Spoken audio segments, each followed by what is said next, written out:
O Espiritismo está florescendo também em terras estrangeiras. Hoje, celebramos uma conquista que atravessa fronteiras. O livro Boa Nova, de Humberto de Campos, psicografado por Chico Xavier, acaba de receber uma medalha de prata nos Estados Unidos. Fantástico, né? Bem-vindos ao episódio de hoje do podcast Superando os Desafios Afetivos, um programa que fala de espiritualidade, psicologia e bem-estar de vida. Eu sou Iraci Campos e no episódio de hoje recebemos um convidado querido e especial, que é Marcelo Neto. Ele é vice-presidente da Federação Espírita da Flórida e também vice-presidente da Conscious Living Spiritist Group, uma casa espírita fundada por ele em 2006 em Miami, na Flórida.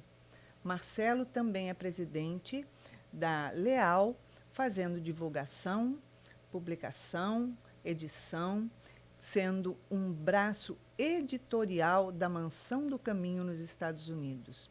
E também presidente da FEB, com um braço editorial lá fora da Federação Espírita Brasileira nos Estados Unidos para a distribuição das obras da FEB. E hoje nós vamos falar sobre a premiação desse livro. Seja bem-vindo ao nosso podcast de hoje, Marcelo. Muito obrigado, Iraci, e a todos que nos acompanham por este programa Superando Desafios Afetivos. É para nós uma grande alegria e uma honra aqui estarmos. Fico muito feliz de estarmos juntos, compartilhando algumas informações a respeito destes prêmios e do movimento espírita nos Estados Unidos. Marcelo, para começar, é um trabalho de desbravar realmente as terras estrangeiras, levar o espiritismo lá, né? Eu acho que sim.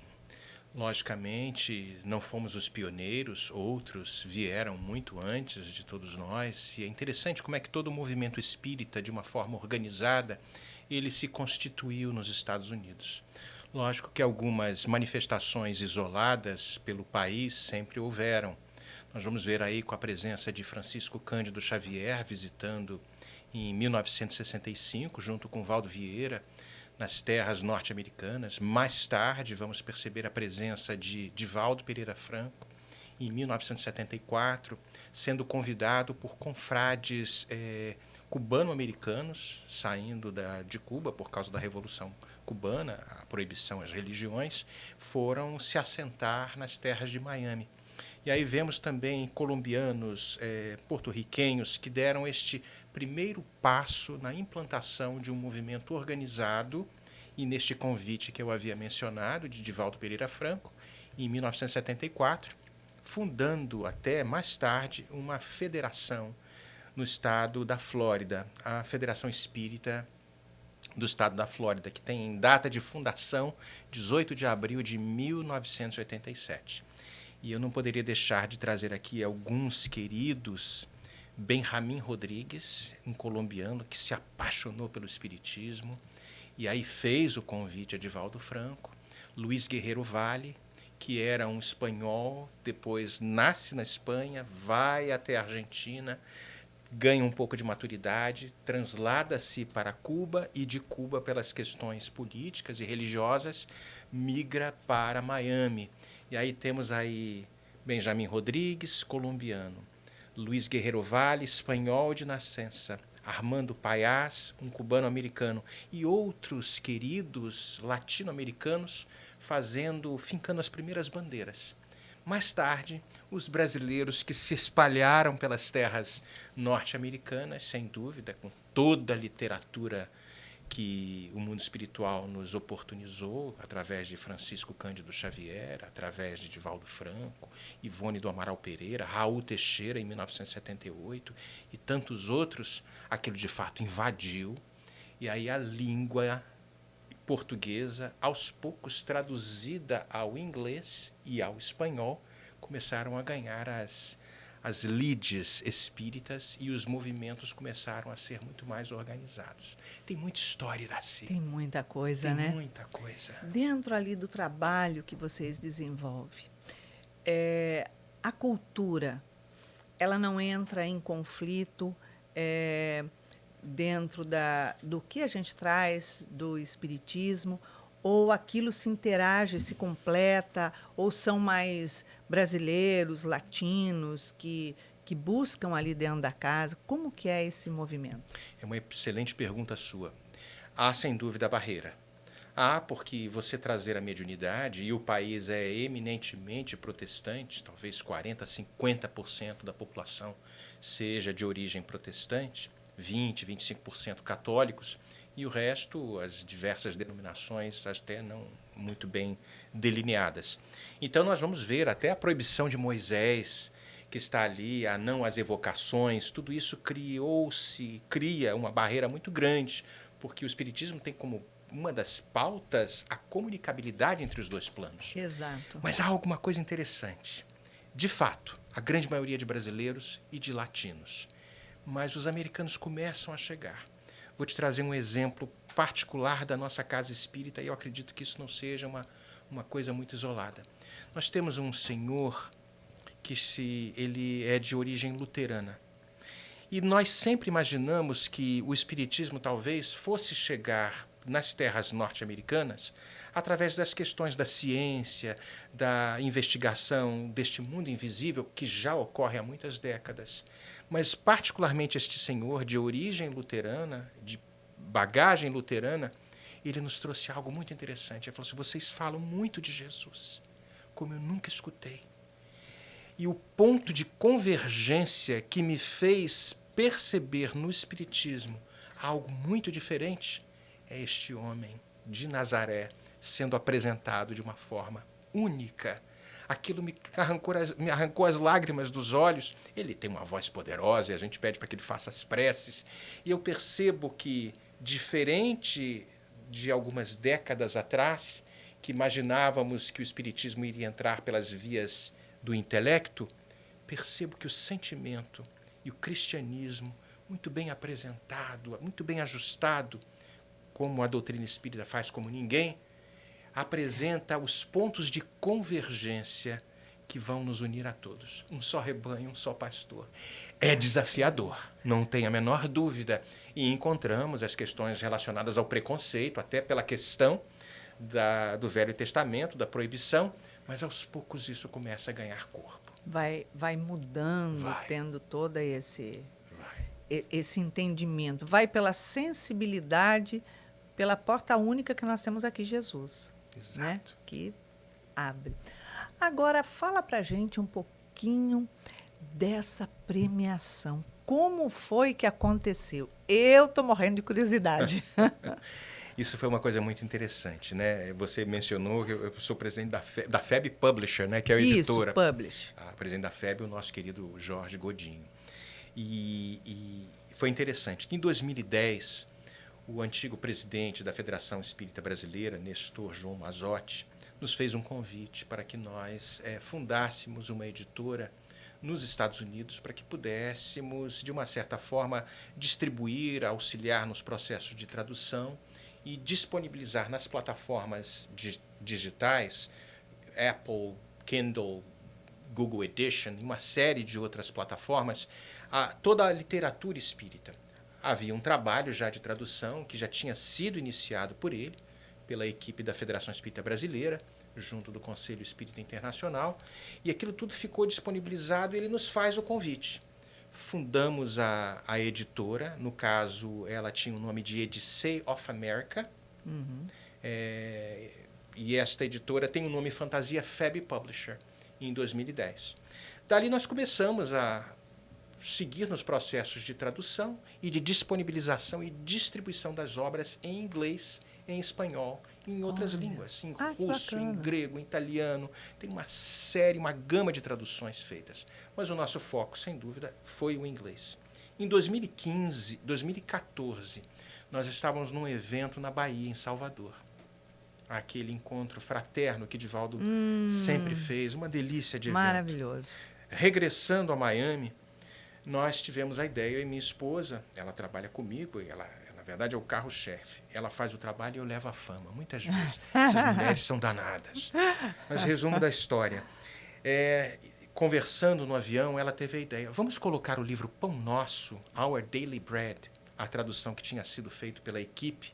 Daryl Kimball, é um americano do Colorado, com Willie Hayes, que é uma mulher espetacular de Washington, fala muito bem inglês também. E vamos disponibilizar nas plataformas, vamos apresentar este livro numa empresa chamada Jenkins Group, do Michigan, que ela faz a promoção de obras cristãs. E a gente não tinha nem a menor pretensão de ganhar nada, porque eu falei, a gente vai levar pau, porque eram obras assim, onde a banca examinadora tinha todos os padres, os clérigos, as pessoas todas estudiosas, mas com uma vertente totalmente distante do espiritismo. Nenhum espírita nesta banca examinadora. Apresentamos o livro Pão Nosso, Our Daily Bread. Nós não ganhamos a medalha de bronze. Olha Foi um show de alegria. A Andréia deu um pulo, quase furou o teto da casa. Foi uma coisa que quando chegou a notícia e veio a medalha e tudo. 10 anos depois, ela teve a ideia. A ideia foi dela, danadinha. Vamos botar na tradução do Good News, Boa Nova, traduzido pelo Daryl, que é da nossa equipe também. A Andréia fez a revisão, mas ela não gosta de botar o nome dela. Ela botou Daryl Kimball. E aí colocou a obra em dezembro de 2024, ano passado. Olha só. E aí chegou a premiação de medalha de prata. A gente brinca, opa, a primeira foi bronze, prata. A próxima, se Deus quiser, ouro. Aí a FEB botou nas páginas, divulgou aquilo, e foi realmente uma alegria imensa. 216 obras foram apresentadas. Caramba. 8 países concorreram. Prêmio de livro iluminativo cristão. E não tinha também nenhum espírita na banca examinadora. E ali aparece reencarnação, mediunidade, todas as questões relacionadas. Ali está explícito, né? Já está. Exato. Olha, que bacana. Já tem que ir pensando qual vai ser o próximo que vai ser colocado. Eu acho que Paulo Estevão. Nossa, esse livro é fantástico. É o meu manual de voo. Ele é muito, muito especial. É impossível ler esse livro sem chorar, né? É verdade. Porque mexe com a gente, né? Você vê ali uma renúncia, uma entrega ali que, olha, meu Deus do céu, meu Deus do céu. E dentro de todo esse trabalho, né, que vocês fazem, colocando em plataformas, tudo, como que funciona isso? Isso é bem... tem bastante acessos para todos os lados? Tem muitos acessos agora. O livro digital, lógico que o livro físico ele tem as suas limitações. Nós temos que, aos poucos, primeiramente, distribuir entre os grupos espíritas. Fizemos muitas doações, até para bibliotecas na época, para várias bibliotecas espalhadas pelo país. Algumas academias, algumas universidades receberam também como doação. Em 2015 também, na verdade, foi movimentados pelo prêmio que o livro Pão Nosso, Our Daily Bread, havia ganho, nós programamos um evento que aconteceu em Utah, em Salt Lake City, na cidade. Ali, 80 religiões estavam presentes e 60 países. E foi um evento muito grande, 10 mil pessoas. Foi um evento aberto pelo próprio governador do estado de Utah. Os indígenas que estavam ali, tanto é que o estado tem o nome da tribo Ute, por isso Utah. E eles fizeram na apresentação, onde o governador apresenta e traz as suas considerações, depois o cacique fala a respeito deste Cristo descrucificado.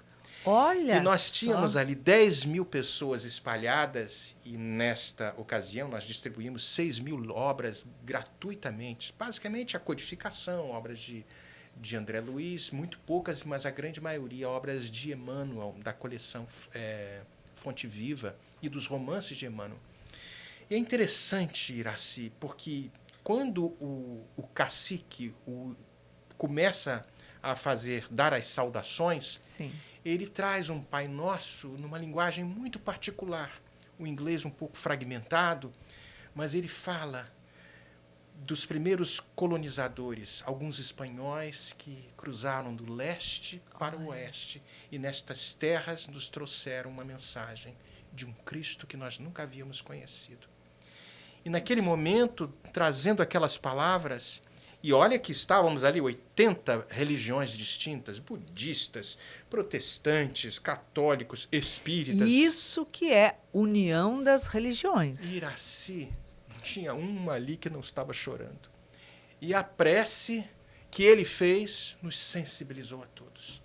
E aí a gente percebe que aos poucos, no tempo de Deus, essas singelas incursões neste solo que talvez esteja fértil, talvez a nossa fragilidade e a nossa pouca capacidade vai aos poucos se enraizando na terra norte-americana. Porque tem que participar de eventos, ser ativo. Esse trabalho que você desenvolve lá é simplesmente fantástico, porque você está levando ao mundo a consciência de que existe uma outra religião e que fala que a vida não acaba, continua e você retorna. É verdade. É verdade. Né? Você retorna para fazer um recomeço. É diferente, né? Então, eu admiro muito esse trabalho que você faz lá. Eu não falo inglês absolutamente nada. Aliás, eu não falo língua nenhuma. Eu costumo falar que nem o português, porque falo muito errado. Mas a gente, quando tem a oportunidade de ver alguém com uma cultura completamente diferente da nossa, porque realmente é completamente diferente, e que passa a conhecer uma crença que para ele não existia e entende a aproximação que existe disso através de Jesus, através do Cristo, torna assim, os corações mais próximos, mais solidários, né?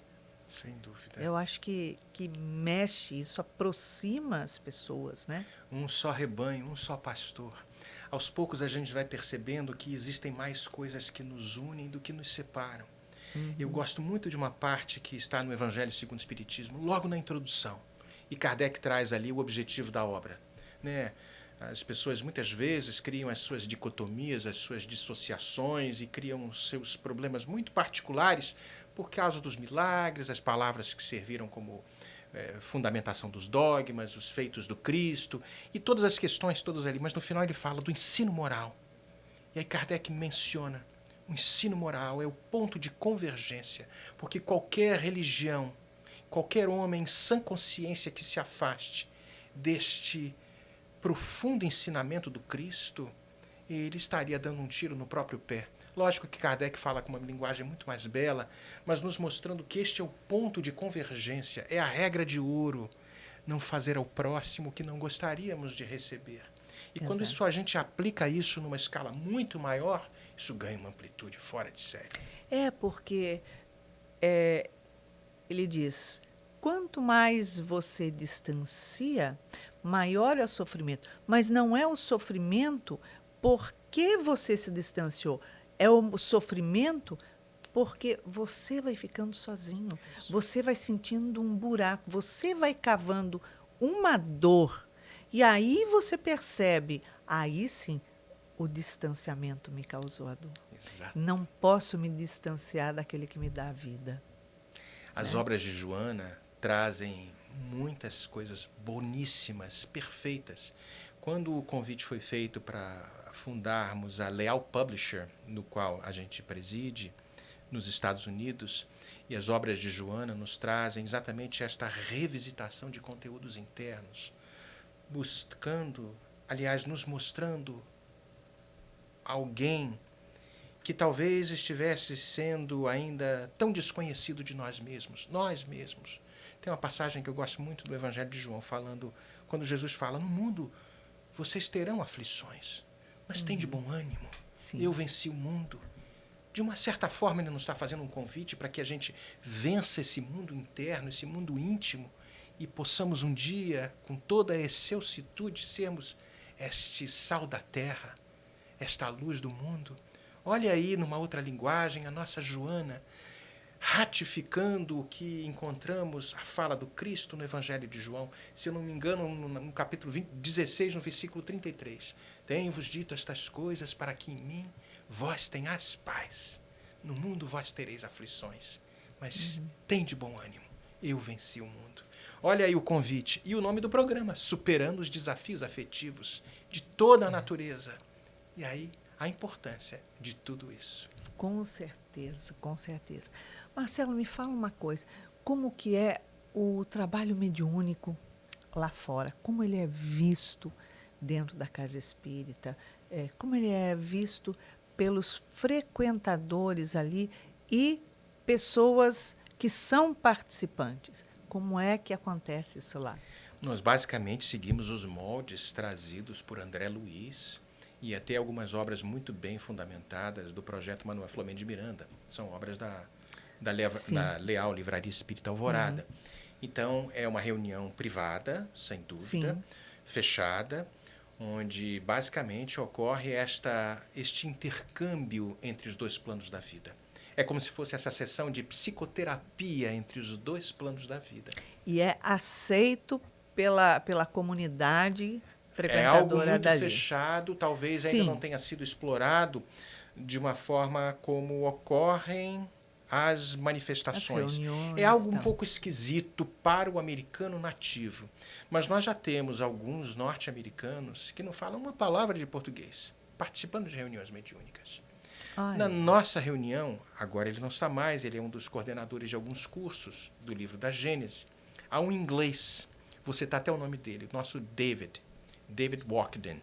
Se ele assistir mais tarde, ele fala um bom português. Ele participava das nossas reuniões e ele achava interessante, porque algumas coisas que ocorreram com ele ao longo da semana, muitas vezes ali eram trazidas por médiuns que não tinham contato com ele. Ele fala, meu Deus, o que é isso? Mas é isso que eu queria que você trouxesse. São espíritos que vêm, são americanos que vêm se comunicar.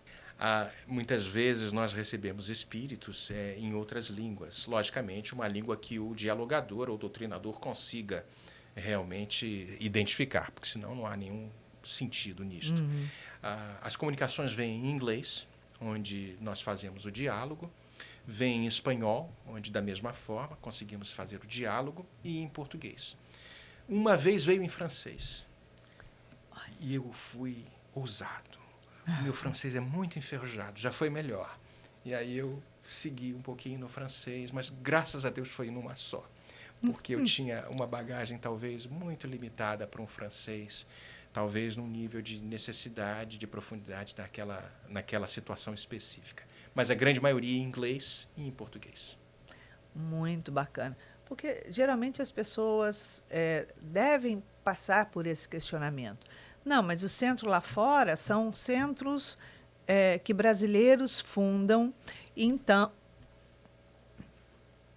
Então, as comunicações são espíritos brasileiros, né? Então a pessoa pensa que é um miolinho do Brasil que está ali, e não é. O que você está fazendo é um centro-americano. São brasileiros? São, mas é um centro-americano. Exatamente. Logicamente que a grande maioria agora, o movimento ganhou uma expressão muito grande dentro do meio brasileiro. Uma quantidade de brasileiros com conhecimento espírita acabam fundando as casas. É natural. Agora, nós temos em nossa casa, em outros grupos também, os dias de reunião pública em português, os dias de reunião pública em espanhol e os dias em inglês. Parece até a missa. Tem um padre que vai fazer a missa em inglês, em espanhol e em português. E alguns centros ainda só em português, pela dificuldade, talvez, da língua. Mas isso ocorre já nas 3 línguas. É muito bacana, é muito bacana. Eu fiz um roteiro de palestras na Europa e eu tive que falar, por exemplo, em Milão, eu tive que fazer um seminário, fiz um seminário em português, depois ela queria que eu fizesse o seminário só para frequentadores italianos. Eu já falei, eu não falo língua nenhuma, embora eu descenda de italiano. Nenhuma. Aí eu falei, meu Deus. Ela falou, não, pode ficar tranquila, que eu vou ficar do lado, vou traduzir tudo. E foi. E só tinham italianos ali. Eu falei, gente, porque o público, né? Então, acaba que não se mistura, porque um não fala a língua do outro e vai. Mas é muito bacana isso. Poxa vida. É bem interessante mesmo. Marcelo, você está de parabéns por todo esse trabalho que você realiza lá fora, levando essas pérolas preciosas desses nossos livros espíritas que trazem tanto esclarecimento. Eu acho lindo, você está de parabéns e te agradeço pela oportunidade de vir trazer todas essas informações e contar dessa premiação aqui no nosso podcast. Eu agradeço muito, Iraci, a todos que nos assistiram e que nos assistem. É uma grande alegria. Mas sou apenas um, e eu não faço isso com nenhuma falsa humildade. Existem trabalhadores muito mais categorizados do que eu, espalhados pelas terras norte-americanas, fazendo trabalhos excelentes, Com muito certeza. bons. Mas você está lá, de carro-chefe. Marcelo, obrigada pela sua presença, é uma alegria, um carinho tê-lo aqui com a gente. Muito obrigado a você. Obrigada. Então, é isso. Todo lugar que a gente puder divulgar a doutrina espírita, levar todo esse legado que Jesus nos deixou, somente trazendo uma única mensagem. Jesus não trouxe um monte, ele trouxe uma, que foi o amor. Porque todo o resto é consequência do amor. Então, que a gente possa levar para outras terras, sim, estimular. E quando alguns da nossa família vai morar lá fora, não esquecer de dar essa incumbência. Faça lá o seu trabalho, a sua lição de casa, levando um pouco dessa doutrina que tanto nos socorre e esclarece. Então é isso. Compartilhe o nosso podcast e deixamos aqui um super beijo carinhoso e uma ótima semana e até o próximo sábado.